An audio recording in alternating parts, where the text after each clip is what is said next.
যারা মানুষের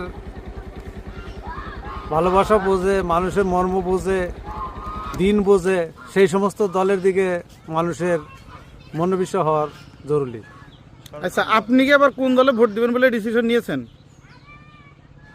যদি ভোট দিতে যাই যারা দিনদার ফরেজগার, সেই দিকে ভোট দেওয়ার চিন্তা ভাবনা আছে। আচ্ছা, আপনি সামনে কোন দলে ভোট দিতে চাচ্ছেন? আমার মতে যারা দিনদার পরেশগার, যে কোরআনের পথে চলতে পারবে, তাদেরকে সমর্থন করি। এটা দিনদার পরেশগার, এখানে চরমনায় আছে, জামাত ইসলাম আছে, এখন আপনি কোনটাকে বোঝাতে চাচ্ছেন? মানে সেভাবে তো রাজনীতি করি না, আর দুই দলের সম্পর্কে অতটা ভালো জ্ঞান নেই আমার, কিন্তু এটা পরবর্তীতে আমি যাচাই করে তারপরে দেবো। আচ্ছা, বিএনপিকে কেন চাচ্ছেন না? বিএনপি আওয়ামী লীগ আমি কোনোটাই চাই না। কারণটা এদের কি? নির্যাতন অনেক কিছু সহ্য করেছে সবাই। নতুনত্ব দেখতে চাচ্ছেন? হ্যাঁ। আচ্ছা, আপনি কি চাচ্ছেন?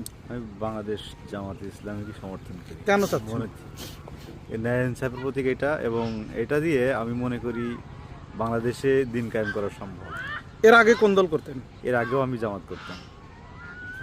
আচ্ছা, আপনি সামনে বাংলাদেশের কোন দলকে ক্ষমতা দেখতে চাচ্ছেন? ইনশাল্লাহ আমিও ইসলাম দল আমি পছন্দ করি, যেহেতু ইনশাল্লাহ আমাদের এই রাষ্ট্র যেন ইসলাম, কোরআন এবং হাদিস দিয়ে যেন তৈরি হয়, এই রাষ্ট্র কায়েম হয় যেন কোরআন দিয়ে যেন হয়। এই জন্য বলছি যে জামাত ইসলাম আসা খুব গুরুত্বপূর্ণ আমি মনে করি। যদি কোনো হুমকি ধুমকি পান? তা হোক, যদি আমার ইসলামের প্রতি যদি থেকে যদি মৃত্যু গ্রহণ করা লাগে, তার মৃত্যু গ্রহণ করতে রাজি আছে। এর আগে কোন দল করতেন?